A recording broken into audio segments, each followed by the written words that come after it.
کہ یہاں مولا علی بھی دکھی دل گئے. مولا علی بھی بولیے نا اتنے ستائے گئے کہ آقا علیہ الصلوۃ والسلام نے فرمایا تھا اے علی پوری انسانیت میں دو سب سے بڑے بدبخت ہیں. اشق الناس، دو بولیے سب سے بڑے بدبخت.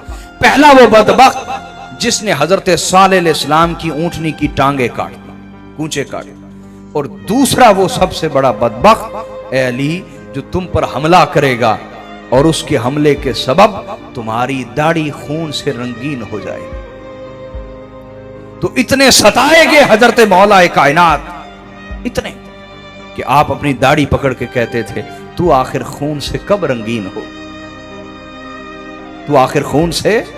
اور علامہ جلال الدین سیوطی کو پڑھیں تاریخ الخلفاء میں، انہوں نے یہ الفاظ لکھیں کہ حضور مولا کائنات مولا علی المرتضیٰ ہاتھ اٹھا کے کہتے تھے پروردگار مجھے ان کے درمیان سے اٹھا لے اور ان پر وہ مسلط کر جس کی یہ حقدار ہے.